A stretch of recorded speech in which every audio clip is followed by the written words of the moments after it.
Several months have passed away, and we're in the throne room of the palace. It is night, and Captain Fitzbattleaxe is singing to Princess Zara.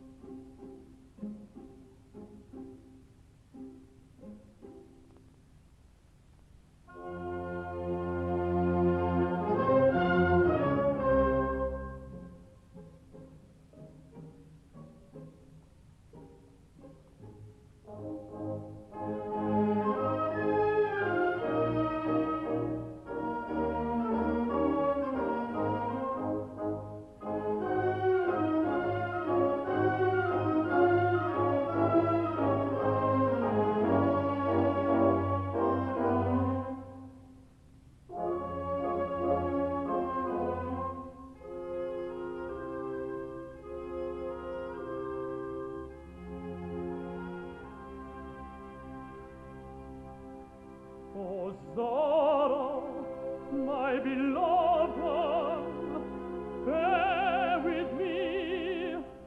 Do not laugh at my attempted sin.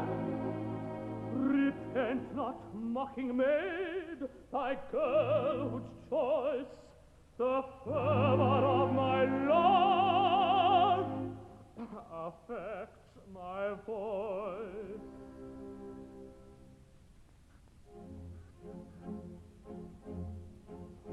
A tenor all singers above, this doesn't admit of a question, should keep himself quiet, attend to his diet, and carefully nurse his digestion.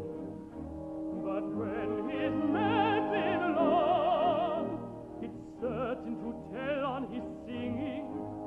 You can't do chromatics with proper emphatics when anguish your bosom is ringing, when distracted with worries in plenty, and his pulse is 120, and his fluttering bosom the slave of mistrust is. A tenor can't do himself justice. Now observe. Oh, you see, I can't do myself justice.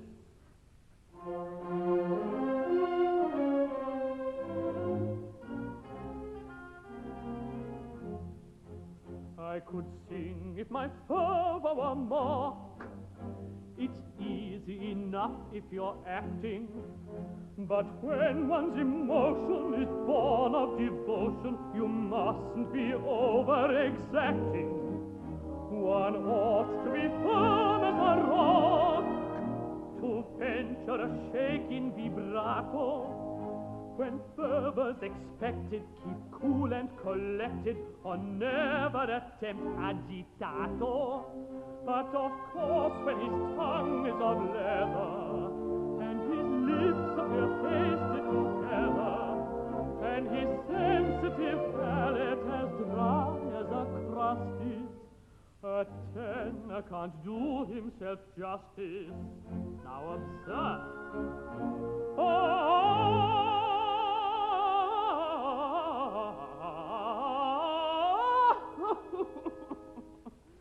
It's no use, I can't do myself justice. Why, Arthur, what does it matter? When the higher qualities of the heart are all that can be desired, the higher notes of the voice are matters of comparative insignificance. Who thinks slightingly of the coconut because it is husky? Besides, you are not singing for an engagement. You have that already. How good and wise you are. How unerringly your practiced brain winnows the wheat from the chaff, the material from the merely incidental. My Girton training, Arthur. At Girton all is wheat, and idle chaff is never heard within its walls. But tell me, is not all working marvellously well? Have not our flowers of progress more than justified their name? We have indeed done our best. Captain Corcoran and I have in concert thoroughly remodeled the sister services, and upon so sound a basis that the South Pacific trembles at the name of Utopia. How clever of you. Clever? Not a bit. It's as easy as possible when the Admiralty and Horse Guards are not there to interfere, and so with the others. freed from the trammels imposed upon them by idle acts of Parliament, all have given their natural talents full play and introduced reforms which even in England were never dreamt of. But perhaps the most beneficent change of all has been effected by Mr. Goldberry, who, discarding the exploded theory that some strange magic lies hidden in the number 7, has applied the limited liability principle to individuals, and every man, woman, and child is now a company limited, with liability restricted to the amount of his declared capital. There's not a christened baby in Utopia who has not already issued his little prospectus. Marvelous is the power of a civilization which can transmute by a word a limited income into an income limited. Reform has not stopped here. It has been applied even to the costume of our people. Discarding their own barbaric dress, the natives of our land have unanimously adopted the tasteful fashions of England in all their rich entirety.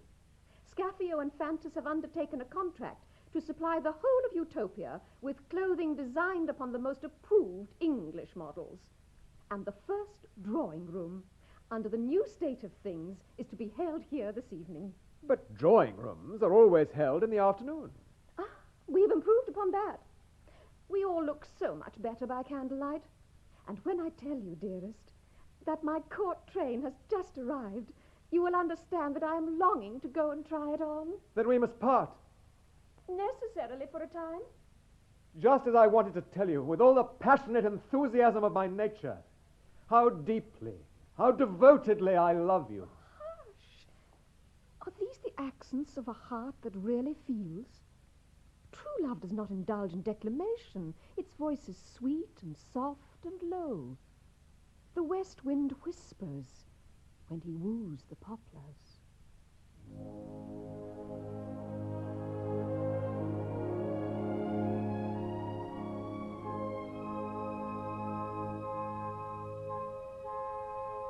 Words of love too loudly spoken ring their own untimely knell. Noisy vows are rudely broken, stop the song of farewell. Whisper sweetly, whisper slowly, hour by hour and day by day.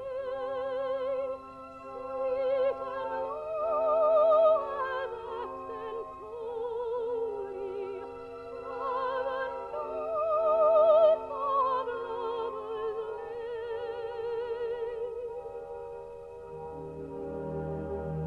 Sweet and low, sweet and low, sweet and low as accents holy, are the notes of lovers' lay. Are the notes of lovers' lay. Let the conqueror flushed with glory bid his noisy clarions bray. Lovers tell their artless story in a whispered virelay. False is he whose vows alluring make the listening echoes ring. Sweet and low when all enduring are the songs that lovers sing.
To a monarch who has been accustomed to the uncontrolled use of his limbs, the costume of a British field marshal is perhaps at first a little cramping. Fitzbattleaxe, are you sure that this is all right? It's not a practical joke, is it? No one has a keener sense of humour than I have, but the first statutory cabinet council of Utopia Limited must be conducted with dignity and impressiveness. Now, where are the other 5 who signed the Articles of Association? Sir, they are here. Who? Gentlemen, our daughter holds her first drawing room in half an hour, and we shall have time to make our half-yearly report in the interval. I am necessarily unfamiliar with the forms of an English cabinet council. Perhaps the Lord Chamberlain will kindly put us in the way of doing the thing properly and with due regard to the solemnity of the occasion. Certainly. Nothing simpler. Kindly bring your chairs forward. Captain Corcoran, sit here, and the army there, and the law, Sir Bailey, and, Mr. Blushington. His Majesty will, of course, preside. Like this? Like this? We take your word for it that this is all right. You are not making fun of us. This is in accordance with the practice of the Court of St. James's. Well, it is in accordance with the practice of the Court of St. James's Hall. Oh, it seems odd, but never mind.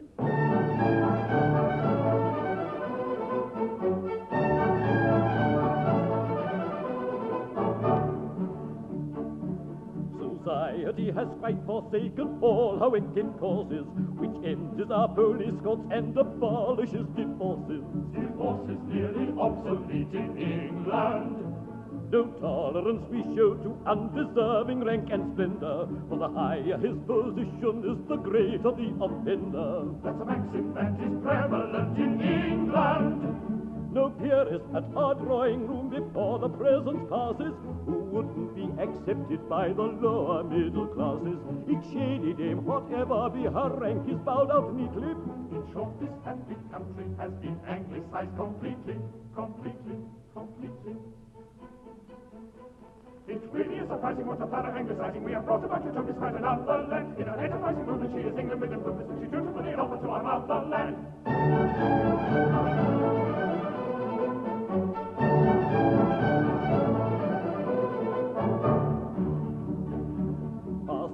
We have beautified, we've done it willy-nilly, and all that isn't Belgrave Square is Strand and Piccadilly. We haven't any summaries in England. We've solved the labour question with discrimination polished, so poverty is obsolete and hunger is abolished. We are going to abolish it in England. The Chamberlain, our native stage, has purged beyond the question of risky situation and indelicate suggestion. No piece is tolerated if it's costumed indiscreetly. In short, this happy country has been anglicised completely, completely, completely.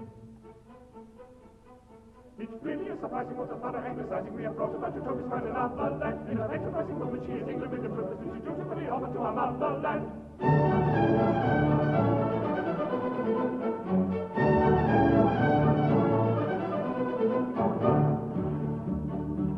Our peerage we remodeled on an intellectual basis, which certainly is rough on our hereditary races.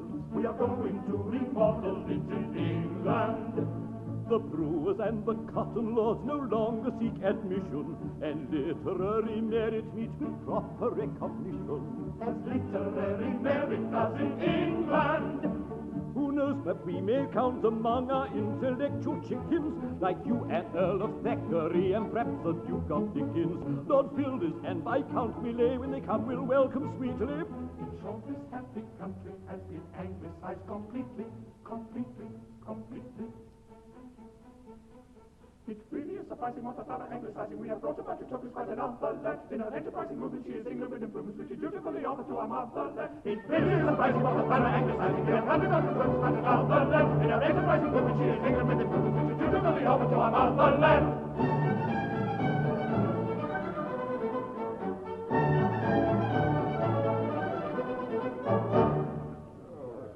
And now then for our first drawing room. Where are the princesses? What an extraordinary thing it is that since European looking glasses have been supplied to the royal bedrooms, my daughters are invariably late. Sir, their Royal Highnesses with the Lady Sophie await your pleasure in the anteroom. Oh, then request our royal household to do us the favour to enter at once.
Daughters, we are about to attempt a very solemn ceremony, so no giggling, if you please. Now, my Lord Chamberlain, we are ready. Then, ladies and gentlemen, places if you please. His Majesty and their Royal Highnesses in front of the throne, and His Majesty will be so obliging as to embrace all the debutantes. What? Must I really? Absolutely indispensable. More jam for the Paris peeper. Now, is everyone in his place? Everyone is in his place. Then let the revels commence.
this ceremonial our wish displays to copy all Great Britain's courtly ways. The lofty aims catastrophe entail will gloriously succeed on earth.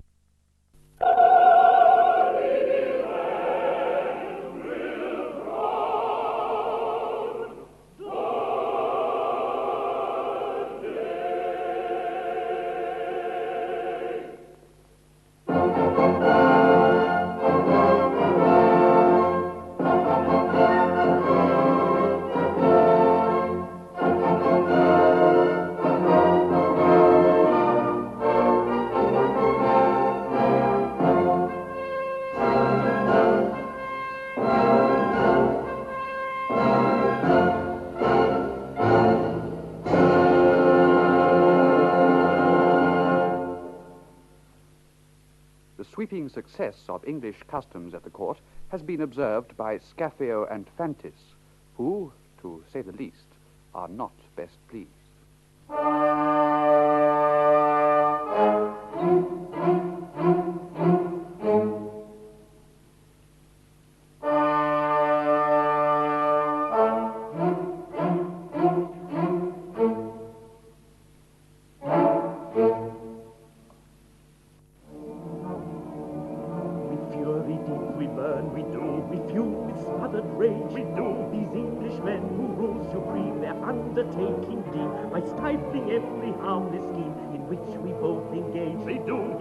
We both engage. We think it is our turn. We do. We think our turn has come. We do. These Englishmen, they must prepare to seek at once their native air. The king as heretofore, we swear, shall be beneath our thumb. He shall. Shall be beneath our thumb. He shall. For this mustn't be, and this won't do. If you'll back me, then I'll back you. No, this won't do. No, this mustn't be. No, this mustn't be, and this won't do. No, this won't do. Gentlemen, this unseemly display of energy within the royal precincts is altogether unpardonable. Pray, what do you complain of? What do we complain of?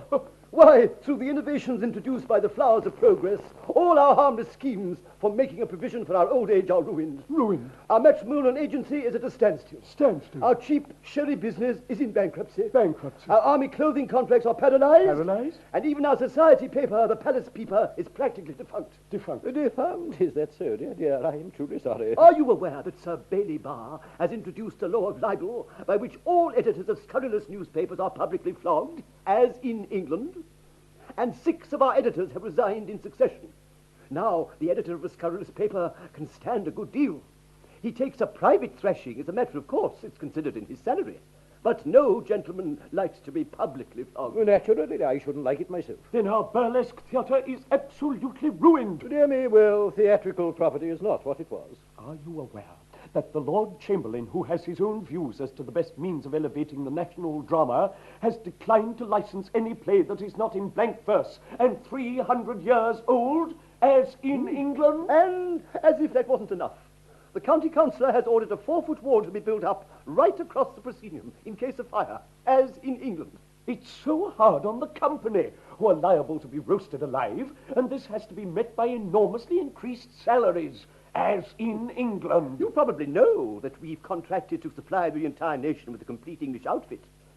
But perhaps you do not know that when we send in our bills, our customers plead liability, limited to a declared capital of 18 pence, and apply to be dealt with under the Winding Up Act, as in England. Really, gentlemen, this is very irregular. If you will be so good as to formulate a detailed list of your grievances in writing, addressed to the Secretary of Utopia Limited, they will be laid before the board in due course at their next monthly meeting. Are we to understand that we are defied? That is the idea I intended to convey. Defied? We are defied. Take care, you know our powers. Trifle with us, and you die.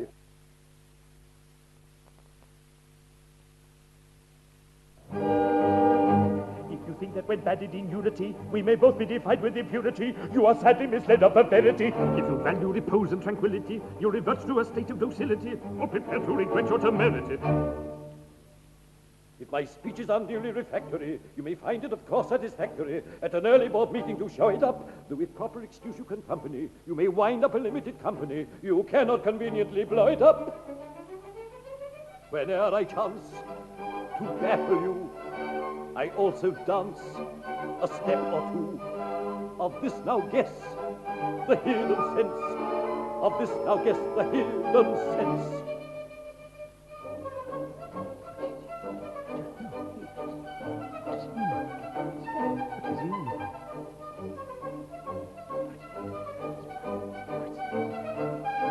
It means complete indifference. Of course it does, of course it does. It means complete indifference. Indifference, indifference, indifference. As we but dance for every mood with part de trois, we will conclude. With this we mean, you all may guess, it's hypnotized remorselessness, remorselessness, remorselessness. It means a rap for cheerfulness. Remorselessness, remorselessness, it typifies remorselessness.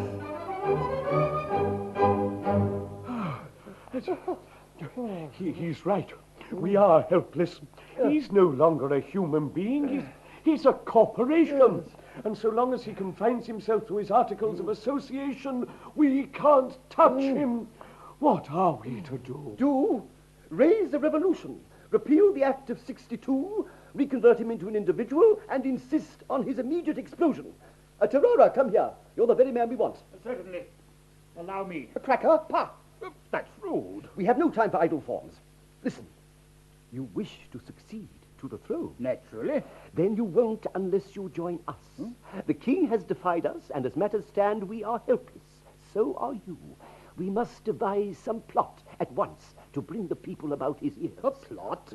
Yes, a plot of superhuman subtlety. Have you such a thing about you? No, I think not. No, there's one on my dressing table. We can't wait. We must concoct one at once and put it into execution without delay. There is not a moment to spare.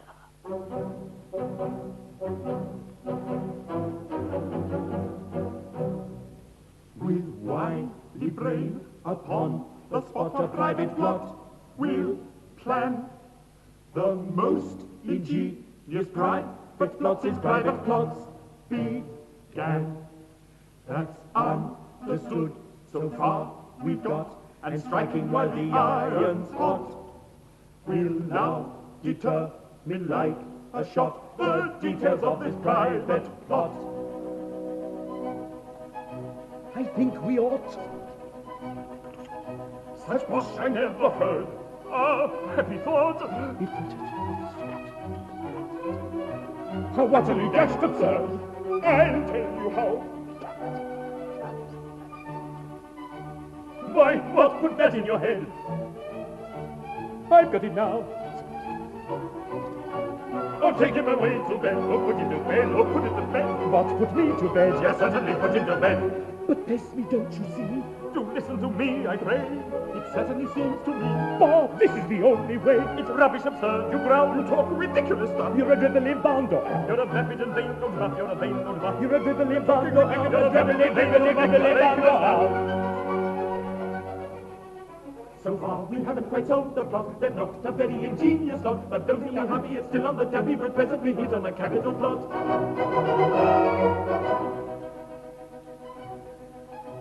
Suppose we all... Now there I think you're right. Then we might all... That's true, we certainly might. I'll tell you what. We will if we possibly can, then on the spot. Bravo, a capital plan. That's exceedingly neat and new. Exceedingly new and neat. I fancy that will do. It's certainly very complete. Well done, you sly old sap. Bravo, you cunning old mole. You very ingenious chap. You intellectual soul. You very ingenious chap. You very ingenious chap. At last the capital plan we got. We won't say how and we won't say what. It's safe in my novel, now off we will toddle and slyly develop this capital plot. And that's the capital plan we got. We won't say how and we won't say what. It's safe in my novel, now off we will toddle and slyly develop this capital plot.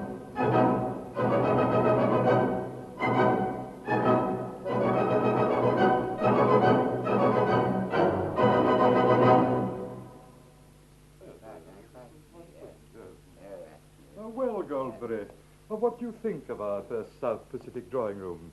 Allowing for a slight difficulty with the trains and a little want of familiarity with the use of the rouge pot, it was, on the whole, a meritorious affair. My dear Dramaleigh, it redounds infinitely to your credit. One or two judicious innovations, I think. Admirable. The cup of tea and the plate of mixed biscuits were a cheap and effective inspiration. Yes, my idea entirely. Never been done before.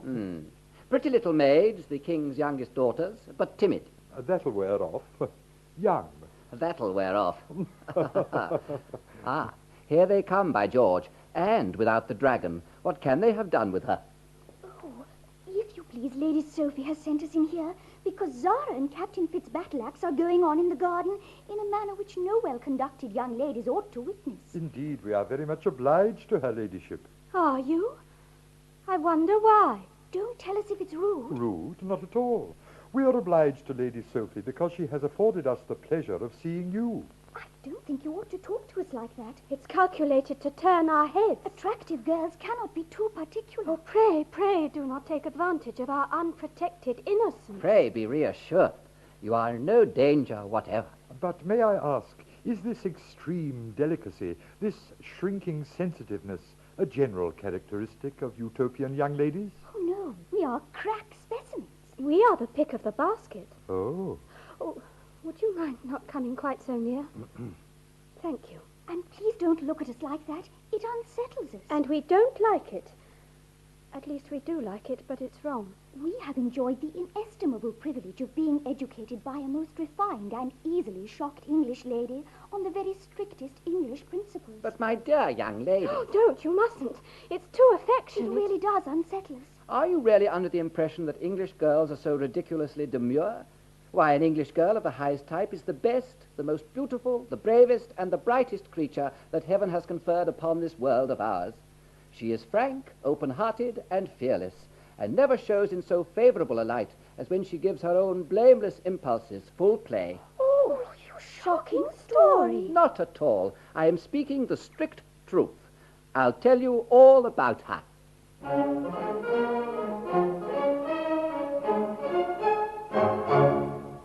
A wonderful joy our eyes do bless. In her magnificent comeliness is an English girl of 11 stone 2 and 5'10" in her dancing shoe. She follows the hounds and on she pounds, the field tails off and the muffs diminish. Over the hedges and brook she bounds, straight as a crow from prime to finish. At cricket her kin will lose or win, she and her maids on grass and clover, 11 maids out, 11 maids in, and perhaps an occasional maiden over. Oh, go search the world and search the sea, then come you home and sing with me. There's no such gold and no such pearl as a bright and beautiful English girl.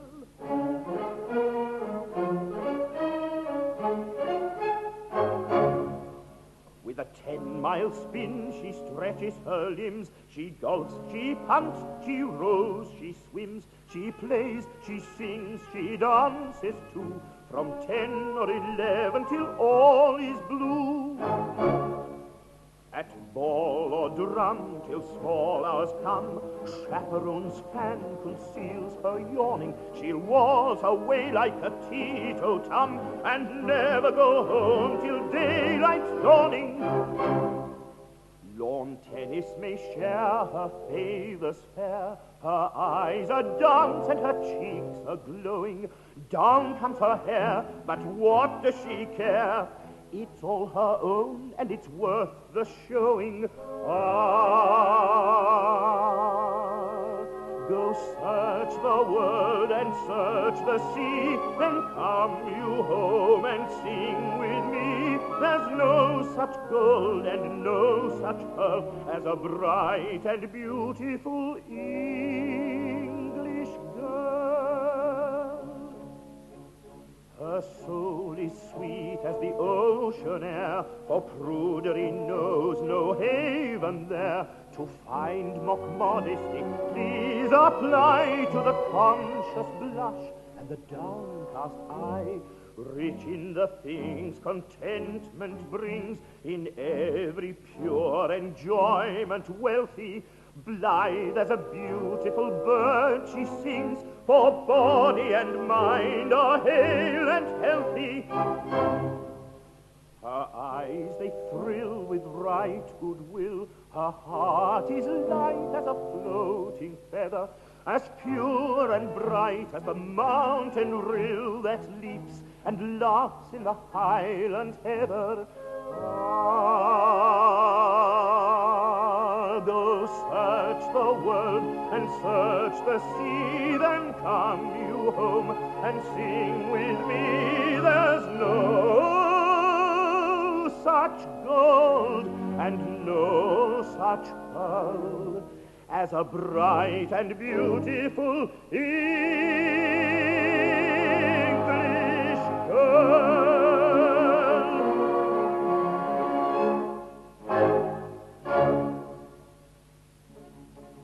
Then I may sing and play, You may. and I may laugh and shout. No doubt. These maxims you endorse. Of course. You won't exclaim of mine. Not I. Then if I may sing and play, and I may laugh and shout, you won't exclaim of mine. Whatever you are, be that. Whatever you may be true, straightforwardly act, be honest, in fact, be nobody else but you. Give every answer pat, your character true unfurl, and when it is ripe, you'll then be a type of a capital English girl.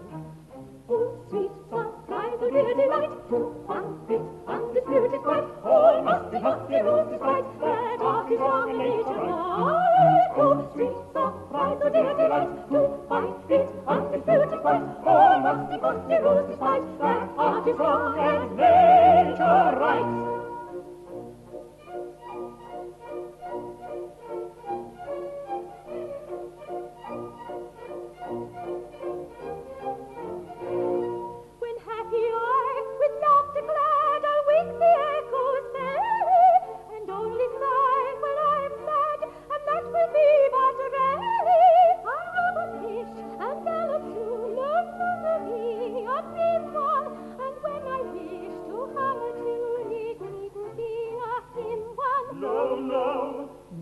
No, it needn't be a hymn one. Oh, sweet surprise, oh dear delight, to find it undisputed right, all must be rules despite, that art is wrong and nature right. Oh, sweet surprise, oh dear delight, to find it undisputed right, all must be rules despite, that art is wrong and nature right.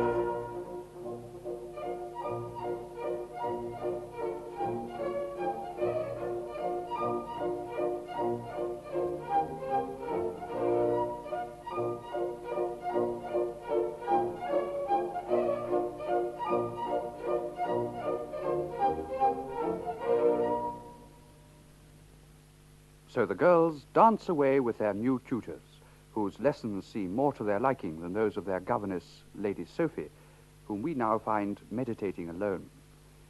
But not quite alone, for she's secretly observed by the king.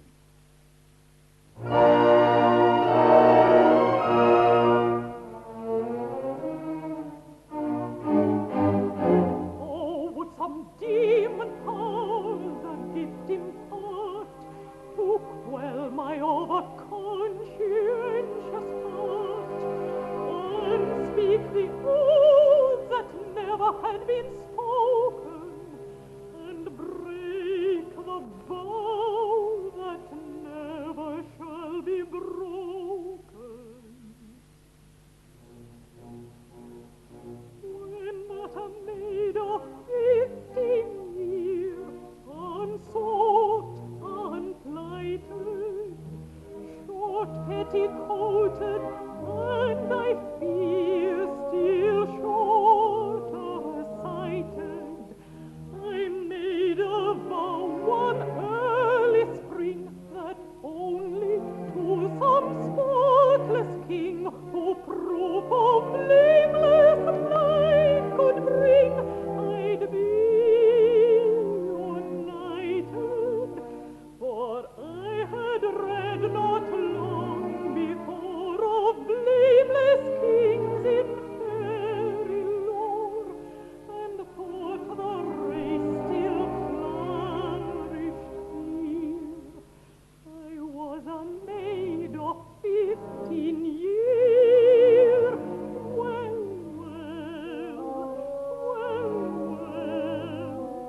I was a maid of 15 years.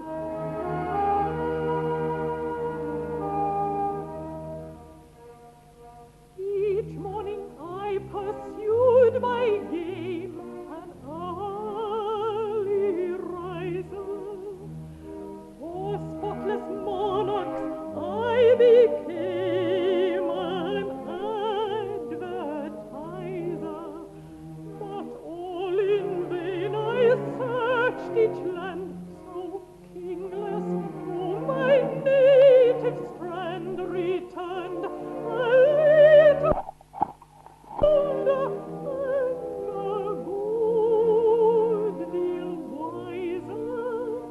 I learned that spotless king and prince have disappeared some ages since. In Paramount's angelic grace is but a mask on nature's face.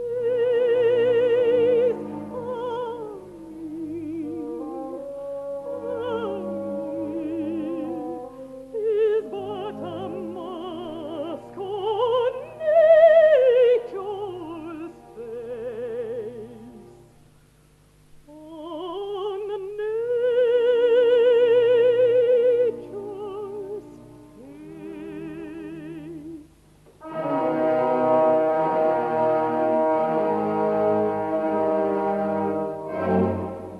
Ah, Lady Sophie, can you love me? Or so you sing. No, no, by the stars that shine above me, degraded king. For while these rumors through the city bruited, remain uncontradicted, unrefuted, the object of my aversion rooted, repulsive thing. Be just, the time is now at hand when truth may published be. These paragraphs were written and contributed by me. By you? No, no. Yes, yes, I swear, by me. I, caught in Scaphio's ruthless toil, contributed the lots. And that is why you did not foil the author on the spot. And that is why I did not foil the author on the spot. I couldn't think why you did not foil the author on the spot. I know very well why I did not foil him on the spot. Oh, rapture unrestrained, oh, a candid retractation of the sovereign has deigned a convincing explanation. The clouds have gathered o'er, all have vanished in the distance, and the kings of fairy lore, one at least is in existence. Of kings of fairy lore, one at least is in existence. The skies are blue above, and the earth is red and rosy. Now the lady of my love has accepted my proposal. For that as in autumn ponds I have crossed without assistance, and a prudish paragon's one at least is in existence. A prudish paragon's one at least is in existence. The clouds that gathered all have vanished, have vanished in the distance. Oh, have vanished, oh, have vanished, oh, have vanished, vanished in the distance.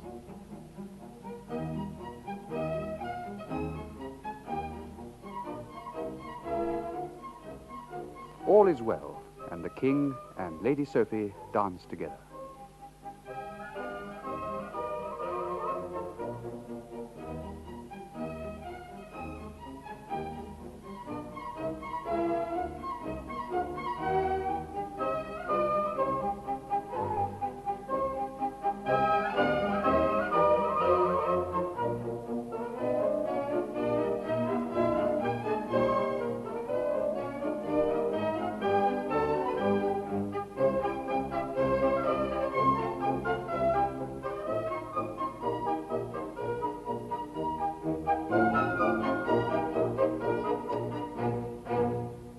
Meantime, the King and Lady Sophie have been observed by our other lovers, Zara and Fitzbattleaxe, Nekiah and Dramaleigh, and Goldbury and Caliba. They declare themselves, and after a moment's hesitation, the King and Lady Sophie join them in a wild and joyful dance, a tarantella.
What means this most unmannerly eruption? Is the sure gratitude for boons conferred? Boons? Bah! A fico for such boons, say we. These boons have brought Utopia to a standstill. Our pride and boast, the Army and the Navy, have both been reconstructed and remodeled upon so irresistible a basis, and all the neighbouring nations have disarmed, and war's impossible. Your county councillor has passed such drastic sanitary laws that all the doctors dwindle, starve, and die. The laws remodelled by Sir Bailey Barr have quite extinguished crime in litigation. The lawyers starve, and all the jails are let as model lodgings for the working classes. In short, Utopia, swamped by dull prosperity, demands that these detested flowers of progress be sent about their business, and affairs restored to their original complexion.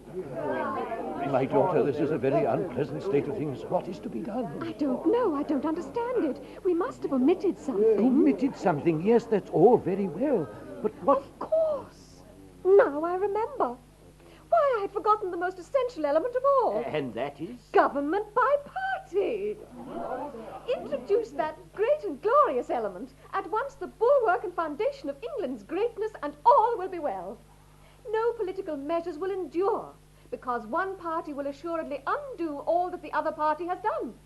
Why, grouse is to be shot, and foxes worried to death. Legislative action in the country will be at a standstill.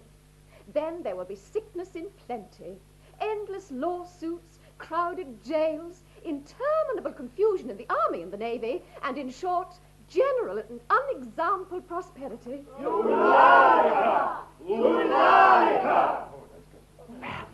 But an hour will come.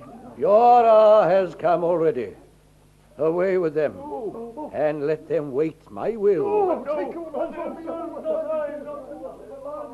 From this moment, government by party is adopted, with all its attendant blessings, and henceforward, Utopia will no longer be a monarchy limited, but what is a great deal better, a limited monarchy.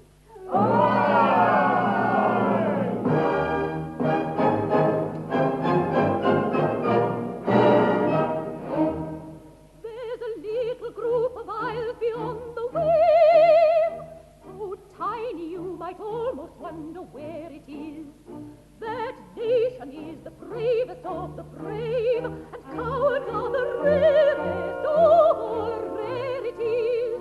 The proudest nations kneel at her command.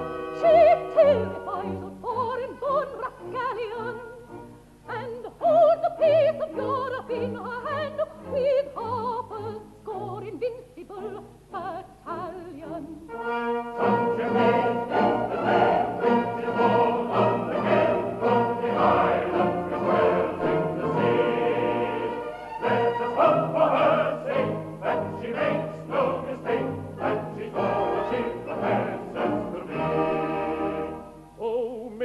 Copy all her maxims wise, and imitate her virtues and her charities, and may we by degrees acclimatize her parliamentary peculiarities.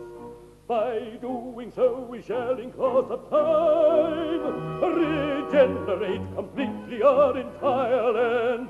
Great Britain is that monarchy sublime, to which some add, but others do not, Ireland. Such a peace is the land which is born of the gale of the island which dwells in the sea. Let us hope for her sake that she makes no mistake, that she's all she professes to be. Such a peace is the land which is born.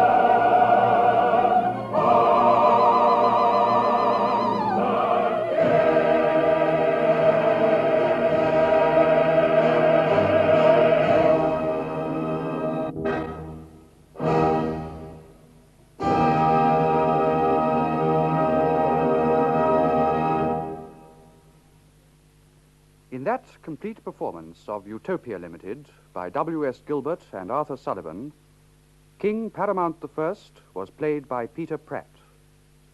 Scaphio was sung by Derek Hammond-Stroud and spoken by Rolf Lefebvre. Phantis was sung by Eric Shilling and spoken by Aubrey Woods.